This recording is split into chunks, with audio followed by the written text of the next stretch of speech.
Good morning student, मैं Guddu sir आप सभी का इस वीडियो में स्वागत करता हूं। बच्चों, हमने आपको मैट्रिक्स के बारे में पढ़ा दिया है और आप अच्छी तरीके से उससे भली भांति परिचित हो चुके हैं। आज से मैं शुरू करने जा रहा हूं डिटर्मिनेंट।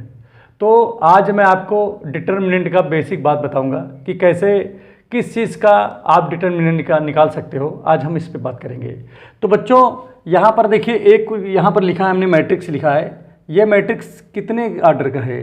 2x3 का है। ठीक है। तो बच्चों, बात ये आती है कि डिटर्मिनेंट कैसे निकाला जाता है, किसका निकाला जाता है, ये भी बात आती है। तो मैं आपको बताना चाहता हूँ, एकदम दिमाग में रख लीजिए। ठीक है, बहुत आसान है भाई। देखिए मैट्रिक्स का ही डिटर्मिनेंट निकलता है, लेकिन सभी मैट्रिक्स का डिटर्मिनेंट नहीं निकलता है। ठीक है। किन किन का निकलेगा डिटर्मिनेंट, मतलब किन मैट्रिक्स का डिटर्मिनेंट निकलेगा? तो इसके लिए आपको ये चेक करना पड़ेगा कि क्या जो आपका मैट्रिक्स है, ठीक है, उसके ऑर्डर जो है क्या है, सेम है। जैसे यहाँ 2x2 हो जाए, 3x3 हो जाए, 1x1 हो जाए, 4x4 हो जाए। तो यहाँ पर देखिए ऑर्डर सेम है मैट्रिक्स का, है कि नहीं? तो इन मैट्रिक्सों का डिटर्मिनेंट निकाला जा सकता है, लेकिन जिसके ऑर्डर सेम ना हो उसका डिटर्मिनेंट नहीं निकाला जा सकता है। भाषण में आगे नहीं आ गया। अर्थात कहने का मतलब यह है मेरा कि हमेशा डिटर्मिनेंट केवल स्क्वायर मैट्रिक्स का निकाला जा सकता है, बाकी ठीक है मैट्रिक्सों का नहीं निकाला जा सकता है। ठीक है। अब आइए देखिए, जैसे अब यहाँ पर देखिए, इसका स्क्वायर मैट्रिक्स निकालना हो, इसका डिटर्मिनेंट निकालना हो, तो इसका डिटर्मिनेंट नहीं निकल सकता। क्यों? क्योंकि यहाँ पर देखिए ऑर्डर सेम नहीं है। ठीक है। अब यहाँ पर क्या हो जाएगा, ए इक्वल टू, जैसे मान लेता हूँ मैं लिख दूँ 1 2 3 4, ऐसा कुछ लिख दूँ। तो भाई ये तो आपका क्या है भाई, जितने इसमें रो हैं, जैसे इसमें देयर आर 2 रो, तो यहाँ 2 लिखोगे। कॉलम कितने? 1 2 कॉलम है। तो भाई ये देखिए क्या है, ये एक स्क्वायर मैट्रिक्स है, अर्थात इसका जो है डिटर्मिनेंट निकाला जा सकता है। क्लियर हो गया ही नहीं हो गया? अब जैसे इस मैट्रिक्स का आपको क्या निकालना हो, आपको इस मैट्रिक्स का, ठीक है, डिटर्मिनेंट निकालना हो, तो आप ऐसे लिख दोगे, मॉड के अंदर ए लिख दोगे। लेकिन ये मॉड अब नहीं पर होगी अब, ठीक है, ये डिटर्मिनेंट ए पर हो गया। अब इसको भाषण में आ रहा है नहीं आ रहा है? कहने का मतलब, जैसे ये आपके 2 लाइन है, इसके बीच में अगर कभी भी मैट्रिक्स लिखा हो तो इसको मॉड ना पढ़ करके इसको डिटर्मिनेंट पढ़ते हैं। ठीक है, बात क्लियर हो गया होगा, समझ में आ गया होगा। ठीक है। इसी प्रकार से अगर जैसे चाहो इसी चीज़ ऐसे डेल्टा से भी लिखते हैं मैट्रिक्स डिटर्मिनेंट को। ठीक है। तो यहाँ पर देखिए, जैसे ही आप इसको लगाओगे, अप्लाई करोगे, वैसे ही ये जो आपका देखिए ब्रैकेट टाइप का बना था, ये क्या होगा, आप ये आपका डिटर्मिनेंट का ये जो साइन है ये बन जाएगा। ठीक है। और आप इसके अंदर आप लिख दोगे 1 2 3 4 लिख दोगे और इसकी वैल्यू निकाल लोगे, वही आपका आंसर हो जाएगा। क्लियर है कि नहीं क्लियर है? जैसे इसका इसी का मान लीजिए आपको इवेलुएट करना है इसको, तो आप कुछ नहीं करोगे, आप सीधा सा काम है कि आप लिखोगे 1 2 लिखा है, यहाँ पर 3 4 लिखा है। ठीक है। अब यहाँ पर क्या करोगे, इसका मल्टीप्लाई हो जाएगा 4, देखिए 1 4 जा 4, और इधर वाले का सब्ट्रैक्ट कर दोगे। ठीक है। तो 2 3 जा कितना आ जाएगा, 6 आ जाएगा। और 4 से 2 जाए मतलब 6 जाएगा, तो -2 बचेगा। ये बच्चा आपका आंसर हो गया। ठीक है। इसी तरह अगर 3x3 का भी रहे तो आप इसी तरीके से उसको भी कर सकते हो। ठीक है। चलिए बच्चों, अब नेक्स्ट आइए, अब आपके सामने जो है एक्सरसाइज पे पहुंचते हैं। ठीक है। एक्सरसाइज में देखिए 4A है एक्सरसाइज। ठीक है। और यहाँ पर देखिए फर्स्ट क्वेश्चन आपका ये है, सेकंड क्वेश्चन ये है, थर्ड क्वेश्चन ये है। ठीक है। तीनों क्वेश्चनों में देखने से क्या रहा, मैंने स्टार्टिंग के आपके 3 क्वेश्चन लिए हैं, बाकी 3 क्वेश्चन अभी और भी हैं इसमें। ठीक है ना, बुक में। तो यहाँ पर मैं देख रहा हूँ कि ये आपका देखिए ये भी स्क्वायर मैट्रिक्स है, ये भी स्क्वायर देखिए मैट्रिक्स से लिया गया, ये भी स्क्वायर मैट्रिक्स से ही लिया गया है। अब चूंकि यहाँ पर ये लग गया है तो ये भी आपका अब डिटर्मिनेंट हो गए हैं सब। ठीक है ना। लेकिन ये सभी आपके किस में से लिए गए हैं, सब स्क्वायर मैट्रिक्स से लिए गए हैं। ठीक है। क्यों? क्योंकि देखिए इसमें 2 रो हैं और 2 कॉलम हैं, तो ये आपका स्क्वायर मैट्रिक्स का ही ये वो है। ठीक है। उसी से ये जो है लिए गए हैं। ठीक है। अब यहाँ पर चलिए देखते हैं इसका सोल्यूशन कैसे होता है। तो बच्चों, यहाँ पर इसका सोल्यूशन बहुत आसान है। ठीक है। क्योंकि ये तो अभी स्टार्ट है, ये हमारा सेकंड वीडियो है इसका, तो इसमें कुछ करना नहीं है। जैसे आपके पास ये क्वेश्चन लिखा है, क्या 3 1 लिखा है और 4 लिखा है, 2 लिखा है, कुछ आपको करना नहीं है, बस केवल आपको इसका मल्टीप्लाई कर देना है। तो 3 2 जा कितना आएगा, 6 आ जाएगा। बाकी जो बचेगा इनका मल्टीप्लाई करके इसमें से सब्ट्रैक्ट करना होता है। तो देखिए 1 4 जा 4, तो 4 सब्ट्रैक्ट कर दीजिए, 2 आ गया, आपका 2 आंसर हो गया। तो इसमें कुछ नहीं करना है, बहुत आसान है। इसी प्रकार से जो सेकंड वाला क्वेश्चन है उसको हम लेते हैं, सेकंड वाले में देखते हैं। ये तो फर्स्ट था आपका, ठीक है। और सेकंड नंबर क्वेश्चन में देखते हैं क्या लिखा है।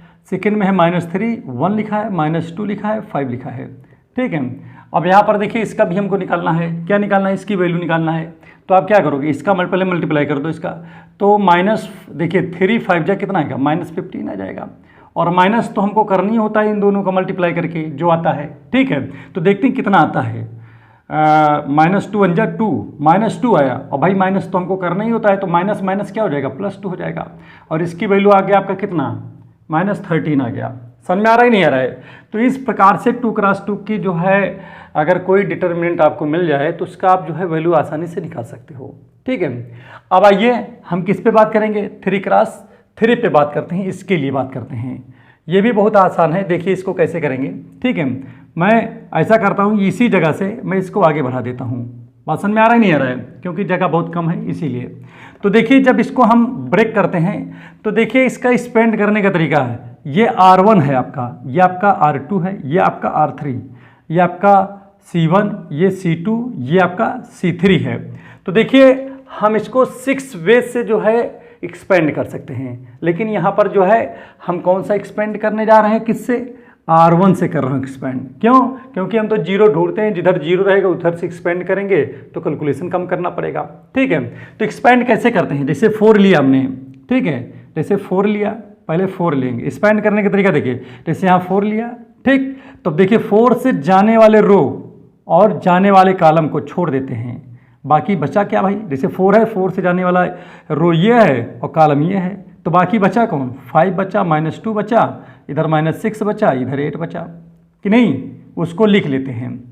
अब क्या लेंगे, ये लेंगे 0, तो चूंकि बीच में है, ठीक है, तो ये आपका क्या है, निगेटिव। जैसे आप यहीं समझ लीजिए, आपका ये निगेटिव कौन हो, पॉजिटिव कौन होगा, देखिए कोने कोने का जितने हैं सब पॉजिटिव हैं, बीच वाला पॉजिटिव है, अर्थात 4 2 3 8 5 इतने पॉजिटिव होते हैं, एलिमेंट होते हैं, बाकी सब किसके स्थान पे हैं, निगेटिव, ठीक है। चलिए ठीक है, तो यहाँ पर इसीलिए देखिए निगेटिव वाले उस पे है, जगह पे है, इसलिए यहाँ पर निगेटिव लिख दिया गया है, ठीक है। अब यहाँ पर भी देखते हैं, आगे देखिए यहाँ पर क्या लिखा है, 0 है, अब 0 से जाने वाला रो ये है, 0 से जाने वाला कॉलम ये है, तो बचा भाई क्या, ये चला गया, ये चला गया, तो इसमें बच क्या रहा है, 1 3 -6 8 बचा। क्लियर हो गया, नहीं हो गया। अब आगे बढ़ जाते हैं, अब 2 है, तो 2 तो पॉजिटिव वाले जगह पे है, तो यहाँ +2 लिख दिया गया कि नहीं, बात समझिए। यहाँ पर हम लिख दे रहे हैं थोड़ा सा बगल में आपको जानकारी के लिए, देखिए ये प्लस, ये माइनस होता है, यहाँ प्लस होता है, यहाँ माइनस होता है, यहाँ प्लस होता है, यहाँ माइनस होता है, यहाँ प्लस होता है, यहाँ माइनस होता है, यहाँ प्लस होता है। तो आप देख लीजिए मैंने जहाँ जहाँ जो रखा, देखिए ये प्लस था तो इसीलिए यहाँ पर प्लस रखा गया, ये निगेटिव था तो इसीलिए यहाँ पर निगेटिव रखा, ये प्लस है तो यहाँ पर इसीलिए प्लस रखा। बात समझ में आ रहा है नहीं आ रहा है, अब हमको नहीं लग रहा है कि आपको कहीं से भी कोई दिक्कत हो रही होगी, ठीक है। अब यहाँ पर चलिए आगे बढ़ते हैं, देखते हैं, जैसे 2 लिया तो 2 के देखिए 2 से होकर जाने वाला रो ये है और कॉलम ये है, तो बचा क्या भाई इसमें, 1 5 3 -2 बचा। तो यहाँ पर क्या लिखेंगे, 1 5 और यहाँ लिखेंगे 3 -2 लिख दिया, ठीक है। और जैसे इसको आप ब्रेक किए थे, जैसे 2 × देखिए 2 × 2 का ये डिटर्मिनेंट था ना, यहाँ पर था कि नहीं, तो हम जैसे इसको सॉल्यूशन किए हैं, अब बाकी उसी तरह इसको भी करेंगे। तो चलिए देखते हैं क्या है, 4 है ही है, अब इसको कर देखिए 5, देखिए 5 8 कितना आएगा 40, और माइनस करते हैं इन दोनों का मल्टीप्लाई, तो देखते हैं कितना आएगा, 6 2 12, तो -12, तो भैया ये तो माइनस माइनस ही रह जाएगा कि नहीं। 0 से अगर किसी भी मैट्रिक्स डिटर्मिनेंट में आप मल्टीप्लाई करोगे तो 0 होना ही है इसको, ठीक है। यहाँ पर आपका +2 लिखा हुआ है, इसमें देखते हैं क्या है, 2 1 जा -2 और माइनस आपको इन दोनों को मल्टीप्लाई करना ही है, तो 3 5 जा कितना आ जाएगा, बोलो 15। तो अब यहाँ पर देखते हैं इसकी वैल्यू क्या आती है, यहाँ 4 ही है, इसको देखिए 10, यहाँ पर देखिए 1 कैरी आएगा, कितना आ गया, 12 किया, ये आपका 0 हो गया, 0 से 10 हो गया, 10 में से 2 जाएगा तो कितना बचेगा, यहाँ पर बताओ फटाफट, यहाँ पर तो 8 बच जाएगा भाई, यहाँ पर कितना बचेगा 3 से अगर 1 जाएगा तो 2 बच जाएगा, क्या बच जाएगा भाई खुद देख लीजिए, 10 में से 2 जाएगा 8, अब यहाँ 3 में से 1 जाएगा तो 2 बच गया। क्लियर हो गया नहीं हो गया, ये तो आपका 0 ही है। अब इधर देखिए क्या है, 2 है, ये भी माइनस, दोनों ऐड हो जाएंगे, 17 हो गया। अब चलिए इसका मल्टीप्लाई कर देते हैं, तो 4 देखिए 4 8 जा कितना आएगा 32, और 4 2 जा 8, 8 और 3 कितना आएगा बोलो 8 3 11 हो जाएगा। अब यहाँ पर देखिए ये कितना है 17 2 जा कितना आएगा 34, ठीक है। अब यहाँ पर चलिए काम करते हैं, इसमें से इसको सब्ट्रैक्ट करते हैं, ठीक है 34 है ये। अब देखिए 12 से अगर जो है भाई कैरी वो लेंगे ना, अगर 12 से 4 जाएगा कितना बचेगा बताओ 8 बचेगा कि नहीं, यहाँ 0 बचा है। अब 0 है तो 1 इसमें से ले लेंगे, बार वो कर लेंगे, तो यहाँ पर कितना आ जाएगा उसमें से। अब जब 3 जाएगा भाई 10 हो गया ना, ये 10 से 3 जाएगा तो कितना बचेगा 7 बचेगा कि नहीं। अब ये आपका 78 क्या आ जाएगा आंसर आ जाएगा। तो अब यहाँ पर देखिए जो क्वेश्चन था, ठीक है, कितना आसान था, इसमें बिल्कुल दिमाग नहीं लगाना था। तो बाकी जो आपके क्वेश्चन बचे हुए हैं, कितने क्वेश्चन बचे हैं, बाकी 3 क्वेश्चन और बचे हुए हैं, वो सारे क्वेश्चन इसी पे बेस हैं। तो आप इसी तरीके से बाकी क्वेश्चन को भी लगा सकते हो।